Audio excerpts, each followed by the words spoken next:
And of course, it's used in conjunction with the concept of security or safety over freedom. Image number 20 shows Salvador Dali, the famous artist, his rendering of the Hypercube, the crucifixion scene depicting Jesus crucified on the Hypercube cross. This is yet another way of looking at the Hypercube. It is actually a cube that is extracted into higher dimensional space. So it is actually 8 cubes, or what they call cells in mathematics, arranged in a cross configuration. And you see the checkerboard floor there below representing lower consciousness, and you see the way that higher consciousness is crucified is through mind control. Christ consciousness put to death through the Hypercube. And the sacred feminine waits for that Christ consciousness to be restored or awakened or resurrected. Image number 21, the totalitarian society depicted by the ink-soaked regime in George Orwell's dystopian novel 1984. This from one of the movie depictions of 1984. Big Brother inside the octagon. Total control. And when it comes to total control, we think of Fort Knox in image number 22. Lockdown. They've stolen all of our gold and they have it under lock and key. Mind control.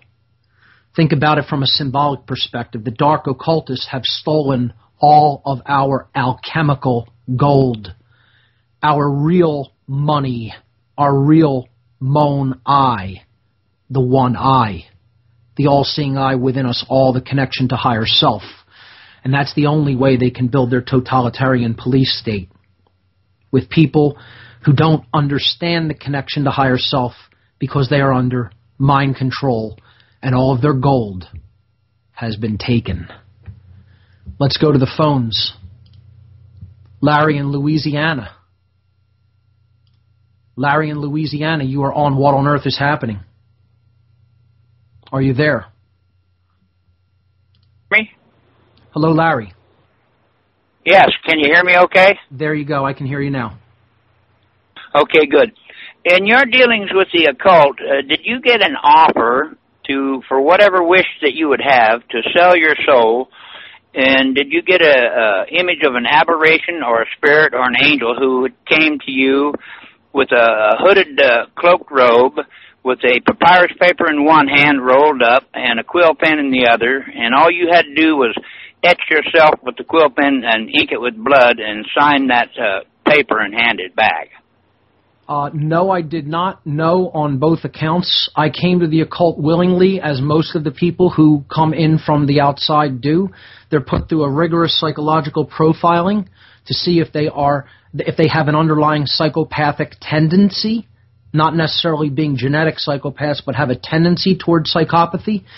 I believe that once you display enough psychopathic tendencies, they begin to take you up into higher levels for grooming, to further their agenda. And when you're of no longer any use to them, they either just marginalize you, or if you are in possession of some of their knowledge of their crimes, sometimes then they may decide to eliminate you.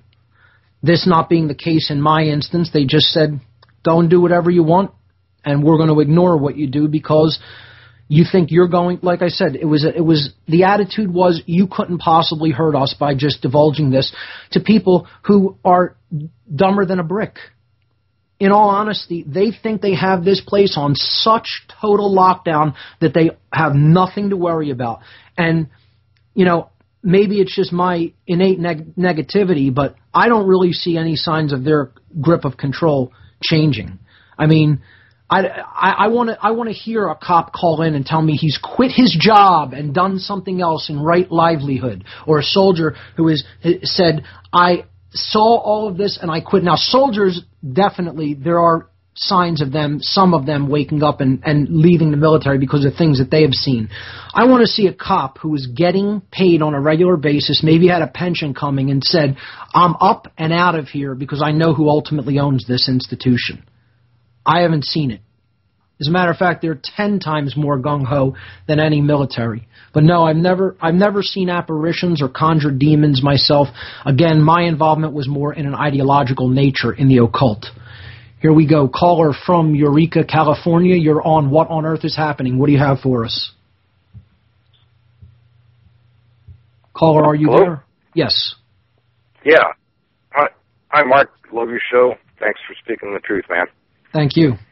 I also, I think you glossed over a real important point, and something I think you ought to elaborate on a little bit more. Maybe, and I can't remember exactly how you put it, but, you know, you look around and what's going on in this world, and if it wasn't for the fact that we've bought into all these lies, we really would be living in the Garden of Eden here. That's absolutely right. Yeah, for the lie to be sold, there has to be a buyer. Think about it, folks. Yeah. We're the one ultimately doing this to ourselves because we refuse to desist in the actions that we are continuing to take that are in blatant violation of natural law. That's what natural law is here in place to do, to create a paradise around us. If we will simply follow its unbreakable boundaries, really. I mean, we are bound by natural law, whether we want to be or not. That's the control system that is put in place for our evolutionary development. Not to put us in a prison, not to bind us so that we don't grow. It's the thing that creates growth and spiritual development. We're actually stunting our own evolution by refusing to go along with it and by buying all of these nonsensical lies that the dominator culture continuously puts out there. Great point, caller. Here we go. Another caller, you're on live on What on Earth is Happening. What do you have for us? Caller, are you there? Are you talking to me? Yes, you're on live. Oh, hi, Mark. I wasn't sure which you were taking.